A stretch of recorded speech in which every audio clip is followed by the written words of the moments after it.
গতকাল ব্যারাকপুরে বিজেপির পরিবর্তন সংকল্প সভার শেষে এক হট্টগোলের ঘটনা ঘটে। জানা যায়, ওই হট্টগোলে বীজপুর বিজেপি মণ্ডল একের প্রাক্তন সভাপতি তথা বিজেপি জেলা সদস্য অমিত মণ্ডল ওরফে হীরা মণ্ডলকে মারধর করে বিজেপিরই এক কর্মকর্তা ও তার দলবল। আর এই ঘটনায় প্রায় 6 জনের নামে টিটাগড় থানায় লিখিত অভিযোগ দায়ের করেন বীজপুর মণ্ডল একের প্রাক্তন সভাপতি অমিত মণ্ডল। এমনটাই অভিযোগ অমিত মণ্ডলের। আর এই ঘটনা নিয়ে কি বললেন অমিত মণ্ডল, একবার শুনে নেব। হীরাবাবু, আপনি দীর্ঘ দিন ধরে কিন্তু বীজপুর মণ্ডল ওয়ানের সভাপতি ছিলেন, এখন প্রাক্তন, এত পুরনো কর্মী। গতকাল ব্যারাকপুরে জনসভাতে আপনাকে হেনস্থা হতে হলো আপনারই দলের কর্মী থাকে, কীভাবে দেখছেন? দেখুন, প্রথমত বলি যে আমাদের দলের কোনো কর্মী এই ধরনের কাজ করেনি। কে করল?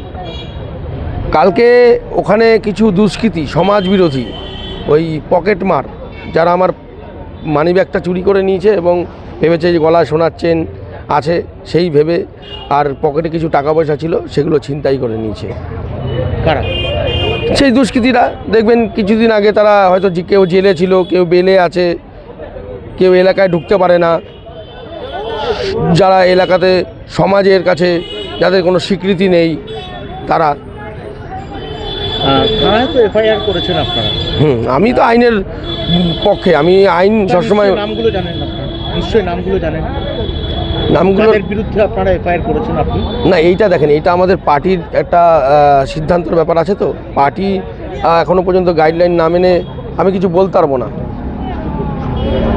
একনিষ্ঠ বিজেপির কর্মী, নব্য কর্মী বলতে পারেন, সুদীপ্ত দাসের নাম উঠে আসছে। দেখেন, এরকম সমর্থক আমাদের ভারতীয় জনতা পার্টিতে লক্ষ লক্ষ কোটি কোটি আছে। আমাদের ভারতীয় জনতা পার্টির মধ্যে আপনি নেতৃত্ব কোনো দায়িত্ব আছে কিনা সেইটা বলেন। আমি যেরকম দায়িত্বে যবে থেকে পার্টি করেছি, বুথ সভাপতি 2013 সাল থেকে বলছি, বীজপুরে যখন কেউ ছিল না, এই হীরা মণ্ডল একা একা প্রচার করতো। আর হালি শহরে কিছু মাফিয়া, সিপিএমের সময় সিপিএম, তৃণমূলের সময় তৃণমূল, আবার ধরেন কিছু টাইম বিজেপিতে ঢুকে বিজেপি কর্মীদের সারা জীবনই এরা মেরেছে। এরা ভাবছে সারা জীবনই এই করেই যাবে, কিন্তু ভারতীয় জনতা পার্টির একটা নীতি আদর্শ আছে। আদর্শবান কোনো কর্মী ছাড়া পার্টিতে কোনো স্থান নেই, যার জন্য তারা কোনো দায়িত্বও পায় না। যার কথা বলছেন সুদীপ্তবাবু, তার কি কোনো আদর্শ নেই? তাকে একাধিক মঞ্চে দেখা গেছে এবং প্রাক্তন সাংসদের সাথেও দেখা গেছে। দেখেন, আমি কাচ্চাপাড়ার মণ্ডল সভাপতি ছিলাম। কাচ্চাপাড়া আমি পলিটিক্স, কাচ্চাপাড়া এরকম আমি কাউকে দেখিনি গিয়ে, যে দীর্ঘদিন ধরেন 2015 সাল আমি করেছি, 2016 সাল করেছি, 2017 সাল করেছি, 2018 সাল করেছি, 2019 সাল করেছি। আমি এরকম কোনো, আপনি যেই নাম বলছেন সেই নামে আমি কোনোদিন কোনো কর্মী ভারতীয় জনতা পার্টি দেখিনি।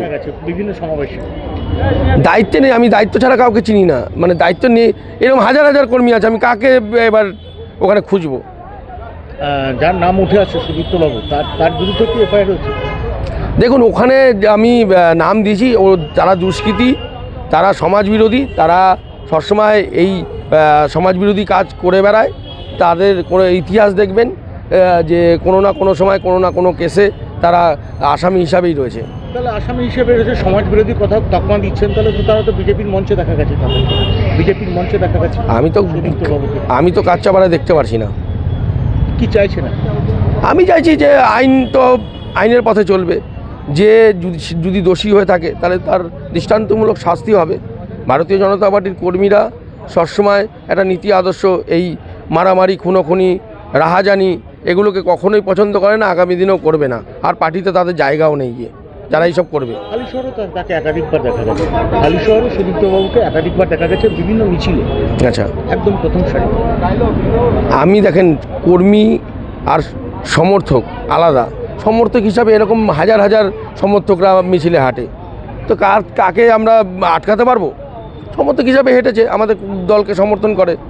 দীর্ঘ ড্রাইভে ক্ষুধার টান কিংবা উইকেন্ডে পরিবারের সঙ্গে বাইরে খাওয়ার প্ল্যান, তাহলে হাজির হন একদম পারফেক্ট জায়গায়, কেশরী ধাবা।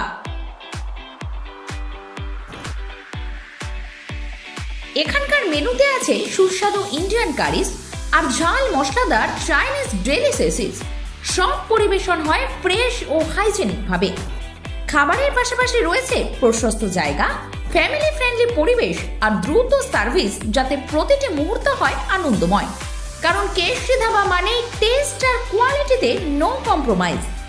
Keshari dhaba, Rajendrapur, Kalyani expressway, Mahmudpur, West Bengal 743166।